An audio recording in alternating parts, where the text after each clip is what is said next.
हाम्रा पूर्वीय लिखित हेर्दा हरेक 120 वर्षमा महामारी आउँछ भनी लेखिएको देखिन्छ।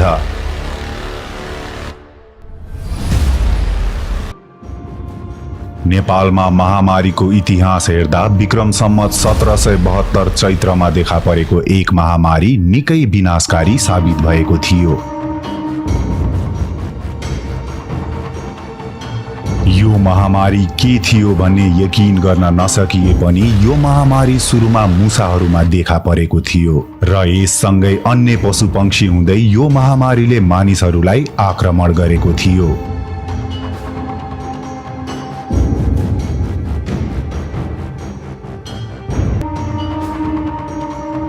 हालको बुझाइमा यसलाई प्लेग भनेको देखिन्छ।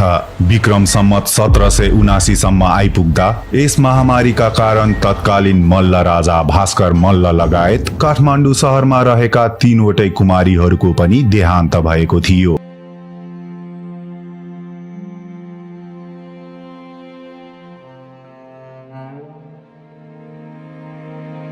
काठमाडौँमा 3 कुमारी रहने तत्कालीन समयको यस घटनापछि कुमारीको आसन त खाली रहन भएन भनेर चाबहिलमा भएकी अर्की कुमारी ल्याइएको थियो।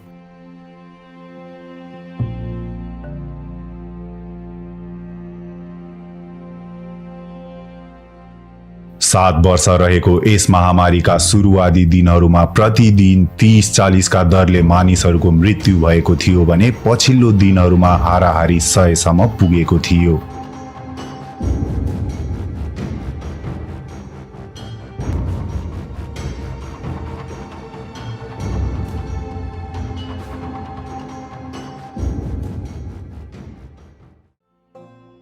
तत्कालीन चौतरिया झगल ठकुरीबाट भएको जनगणना अनुसार 18,000 घर संख्या रहेको काठमाडौँमा यस महामारीका कारण मात्र 18,714 मानिसहरूको निधन भएको थियो।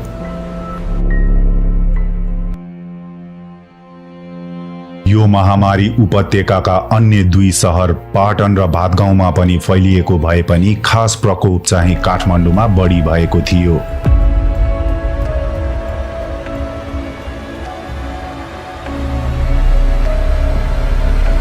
मूल राजदरबार बाहेक पनि राजभवनको रूपमा नगरभित्र अर्को भवन पनि रहेको हुन्थ्यो।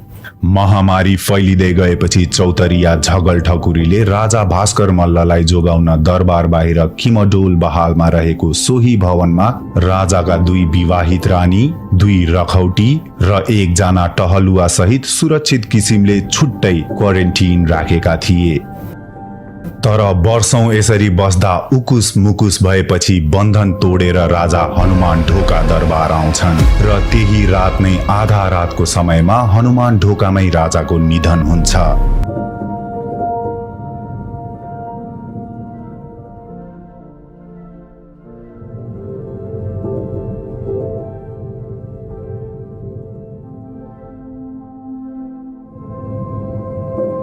महामारीका कारण राजाको निधन भएपछि जेठी रानीको आग्रह अनुसार चौतरिया झगल ठकुरीबाट मखनटोलमा एस जगन्नाथ मन्दिर निर्माण भएको हो।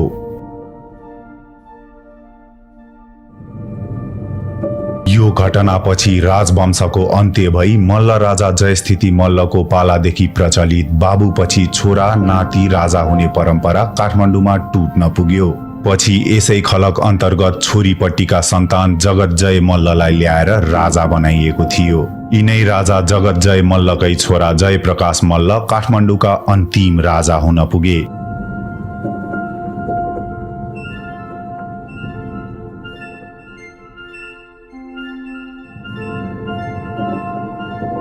यसपछि नेपालमा शाह वंशको उदय भएको थियो।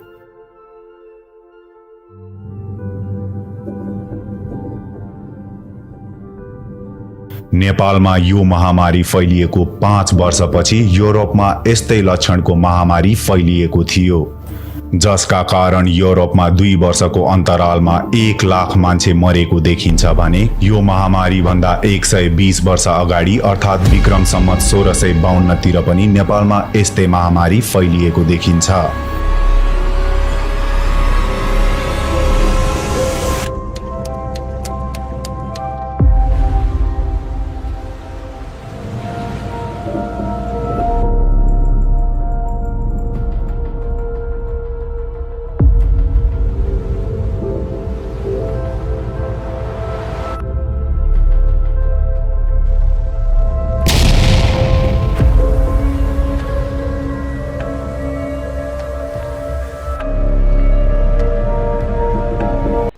हरेक महामारी एकै नाश हुँदैनन्।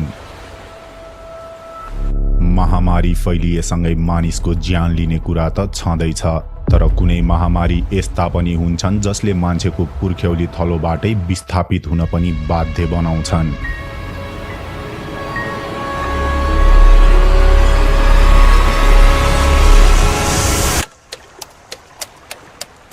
नेपालको इतिहासमा घटेको यस्तै एउटा घटना छ जसले काठमाडौँ उपत्यकाबाट निकै ठूलो समूहमा नेवारहरूलाई विस्थापित गराउँछ।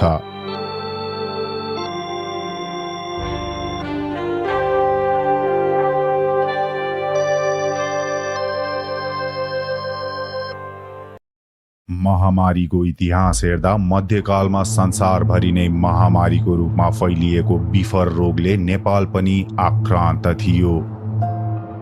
नेपालको सन्दर्भमा विभिन्न कालखण्डमा बिफरको महामारी फैलिएको इतिहाससँगै महामारीकै डरले काठमाडौँ उपत्यकामा शीतला माजुको खूब पूजा अर्चना हुने गरेको अर्को इतिहास पनि देखिन्छ। यज्ञमा आहुति दिएपछि बचेको चिसो भस्मबाट प्रकट भएको मानिने शीतला माजुले बिफर लगायत महामारीहरूबाट बचाउँछन् भन्ने विश्वास जनमानसमा थियो।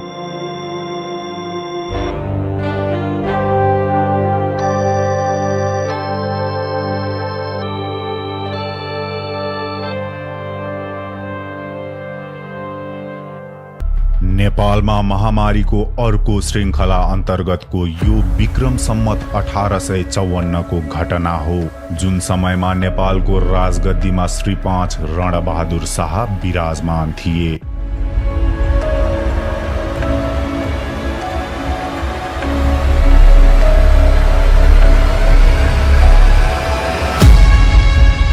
नेपालको इतिहासमा सन्की तथा बौलाहा राजा लगायत स्वामी महाराज रूपमा परिभाषित श्री 5 रणबहादुर शाहकी रानी कान्तमतीबाट विक्रम सम्मत 1854 मा युवराज गिरवाण युद्ध विक्रम शाहको जन्म हुन्छ। श्री 5 गिरवाण युद्धको जन्म लगतै फेरि एकचोटि काठमाडौँमा बिफरको महामारी फैलिन्छ।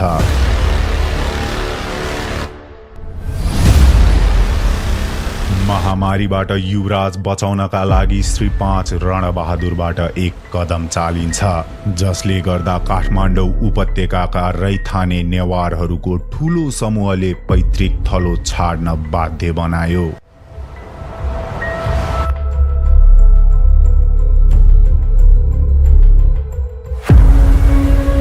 युवराजको जन्म लगतै फैलिएको महामारीको संक्रमणबाट नाबालिग युवराज गिरवाण युद्धलाई जोगाउन श्री 5 रणबहादुर शाहले दरबारमा आफ्ना भाइ भारदारहरूको भेला गराई काठमाडौँ उपत्यकाभित्र बिफर नलागेका सम्पूर्ण केटाकेटीहरूलाई परिवार सहित 4 भन्ज्याङ कटाउनु भन्ने आदेश दिन्छन्। जनसङ्ख्या थोरै रहेको सो समय राजाको आदेश मुताबिक सैनिकहरूबाट उपत्यका भरिका बिफर नलागेका 12 देखि 13 वर्षसम्मका बाल बच्चाको खोजी गर्दै तिनका परिवारलाई उपत्यकाबाट बाहिर पठाइएको थियो।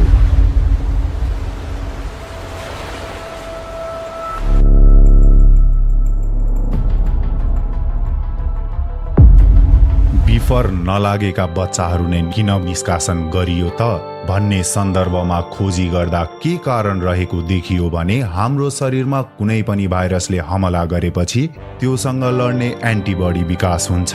एकपटक भाइरस संक्रमण भई निको भएको व्यक्तिलाई फेरि त्यही भाइरसले हत्तपत्त आक्रमण नगर्ने र यदि गरिहाले पनि गम्भीर प्रकृतिले असर गर्दैन भन्ने चिकित्सा विज्ञानको मान्यता छ। यसै अन्तर्गत इतिहास हेर्दा सन् 1100 सम्म चीनको स्वास्थ्य कर्मीहरूको भनाइ अनुसार बिफर लागेर पनि मृत्यु नभएको मानिसलाई हत्तपत्त अर्को रोगले छुन नसक्ने मान्यता स्थापित थियो। यसै कारण बिफरमा बाँचेका चिकित्सकहरूको विवरण राख्दै अर्को पटक महामारी फैलिँदा उपचारको जिम्मा ती सूचीमा उल्लेख भएकाहरूलाई दिइन्थ्यो।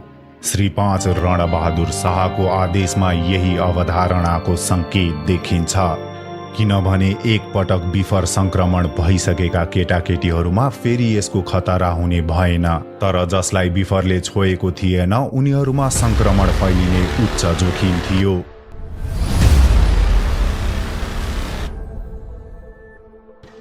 जुन मान्यता अनुरूप बिफर नलागेका केटाकेटीहरू छानेर उपत्यका बाहिर पठाइदिँदा काठमाडौँमा थप महामारी फैलिने खतरा कम हुने र यसले गर्दा आफ्नो नाबालिग युवराज जोगाउन सकिएला भन्ने श्री 5 रणबहादुर शाहको आश रहेको देखिन्छ। काठमाडौँबाट यसरी निकालिएका परिवार भक्तपुर, बनेपा, दोलालघाट हुँदै तामाकोशी र भोटेकोशी तरेर पूर्व क्षेत्रमा बसाइ सरेका थिए भने कतिपय परिवार मर्स्याङ्दी तरेर पश्चिम पनि गएको देखिन्छ। यात्राको क्रममा बाटोमै बिरामी परेर थुप्रै बालबच्चाहरूको मृत्यु पनि भएको थियो, जसलाई बाटोमै खाल्टो खनेर पुरिएको तथा खोलामा बगाइएको तथ्य पनि देखिन्छ।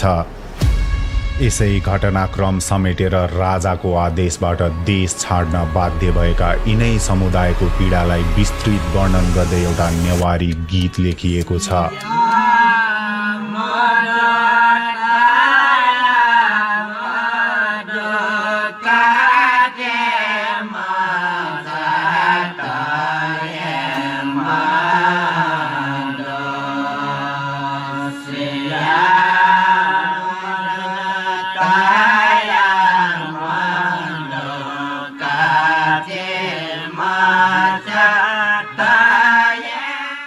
सन् 1974 मा प्रकाशित सेफ्रेड लेनर्डको पुस्तक songs of Nepal an anthology of Newar folk songs and हाइम्समा यो गीत सङ्कलित रहेको देखिन्छ। स्टकहोम युनिभर्सिटीका इन्डोलोजिस्ट सेफल लेनर्ड संस्कृत र नेवार भाषाका विद्वान मानिन्छन्।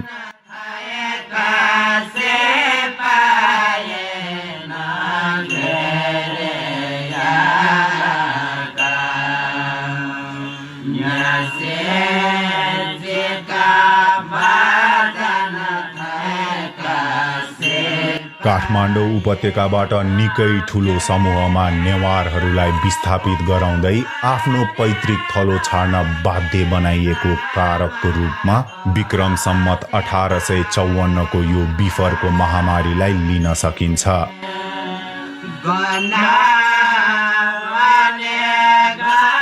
तर जुन छोरा बचाउनका लागि राजाबाट यो कदम चालिएको थियो, इतिहासको अर्को कालखण्डमा आइपुग्दा सोही छोराको निधन बिफरकै कारण हुन पुग्छ। श्री 5 रणबहादुर शाह जीवित रहेकै समय 1.5 वर्षको उमेरमा नै राजगद्दीमा आइपुगेका श्री 5 गिरवाण युद्ध विक्रम शाहको निधन बिफरकै कारण विक्रम सम्मत 1873 मङ्सिर 7 गते हुन गएको थियो।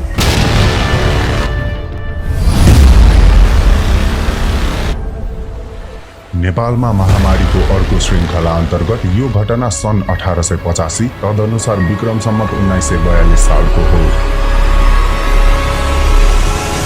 यो समय फैलिएको हैजाको यस महामारीका कारण काठमाडौँ उपत्यकामा मात्र 9000 भन्दा बढी मानिसहरूको ज्यान गएको थियो।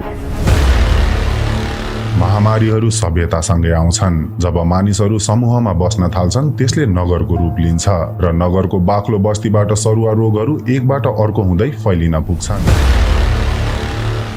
यसकारण संसारका हरेक समाज महामारीको त्रसादीबाट गुज्रिएर आएका हुन्छन्। यस्ता विभिन्न खाले महामारीसँग नेपाली समाज पनि इतिहासदेखि नै परिचित रहँदै आएको तथ्य विभिन्न वंशावली, विदेशीहरूले लेखेको नेपाल सम्बन्धी विवरण, इतिहासमा गरिएका पत्रचार, लोकगीत आदिमा प्रशस्त उल्लेख हुनुले नै पुष्टि गर्दछ। हैजाको यस महामारीसँग जोडिएको अर्को आधिकारिक दस्तावेज हो लैनचौर स्थित ब्रिटिस रेजिडेन्सीका डाक्टर जीएच गिमलेटको दि ब्रिटिस मेडिकल जर्नलमा सन् 1886 मा छापिएको report on the cholera epidemic of 1885 in Nepal शीर्षकको लेख, जसमा उनले वर्णन गर्न नसकिने अवस्थाको काठमाडौँ शहरको फोहर अनि काठमाडौँको खराब स्वास्थ्य स्थिति भनेर सो समयको चित्रण गरेका छन्।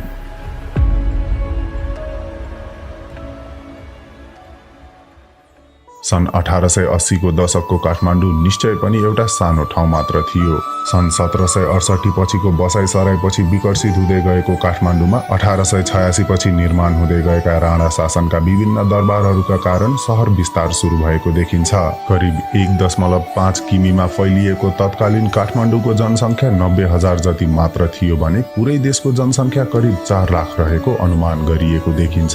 सरसफाइको अवस्था नाजुक रहेको सो समय सबै बाटाघाटा हरपल दुर्गन्धित नै हुन्थे भने सडकमा मल र फ्याँकिएका हरेक चिजले बाटो बनाउँदै बगिरहेको देख्न सकिन्थ्यो। सो समय नेपालमा गर्मी अत्याधिक थियो र पानी पनि धेरै परेको थियो।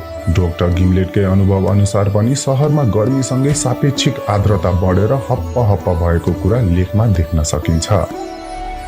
यसै क्रममा हैजाको पहिलो लक्षण जेठ महिनाको सुरुवाततिरै देखिएको थियो। हैजाका कारण मृतकको संख्या दैनिक 5-6 जना हुँदै जेठको मध्यसम्म आइपुग्दा सो संख्या बढेर दैनिक 10-12 सम्म नै पुगिसकेको थियो। जेठको अन्त्यसम्म आइपुग्दा त काठमाडौँमा दैनिक मृत्युदर 50 जना भन्दा बढी हुन थाल्यो। असार सुरु हुँदै गर्दासम्म हैजाले काठमाडौँको दरबारमा धावा बोलिसकेको थियो र दासी र नोकर चाकर गरी 25 जनाको मृत्यु भइसकेको थियो। यस घटनासँगै तुरुन्त दरबार खाली गरी मृतकहरूलाई पशुपति आर्यघाट लगियो भने बाँकी सबै पाटन र भक्तपुरका दरबारतिर भागेका थिए। महामारी सुरु हुँदै गर्दा सम्भवतः भारत पठाइन 15,000 भन्दा बढी सेना काठमाडौँ ल्याएर जम्मा गरिएको थियो। सो समय केही सैनिक बिरामी पनि भएका थिए भने बाँकी पनि तत्कालै घर नपठाई 2 हप्तासम्म परेड खेलाएर राखी जेठको मध्यपछि मात्र घर पठाइएको थियो। यसरी काठमाडौँ दरबारबाट मानिसहरू उता सरेसँगै लगतै सुरुमा पाटन अनि भक्तपुरमा सुरु भएको महामारी सम्भवतः घर पठाइएको सैनिकहरूसँगै पहाडी क्षेत्र हुँदै नेपालभर फैलन गयो। असारको मध्यतिर आइपुग्दा काठमाडौँको दैनिक मृत्युदर 100 नागिसकेको थियो। हैजा संक्रमित सिकिस्त बिरामीहरूलाई घाटको नदी किनारमा ल्याएर त्यही छाडिएको पनि देख्न थालियो। सक्नेले दिवाङ्गत आफन्तहरूको दाह संस्कार गरेको अनि खोलामै फ्याँकिएका बेवारिसे सब जति कुकुर, स्याल र गिद्धले तानेर किनारमा ल्याउँदै लुस्दै गरेको अत्यन्त भयावह काठमाडौँको दृश्य डाक्टर गिम्लेटको सो लेखमा देख्न सकिन्छ। असारको अन्त्यतिर गर्मी कम भएसँगै चिसोले शहरलाई केही राहत दिए पनि शहर नजिक काठ क्षेत्रबाट हैजा फेरि फर्किएर मानिसहरूलाई सोत्तर पारेको थियो। भाद्र महिनासम्ममा मृत्युदर कम हुँदै गएको यस महामारी अन्त्यतः यसै महिनाको अन्त्यसम्ममा नियन्त्रण नआएको थियो।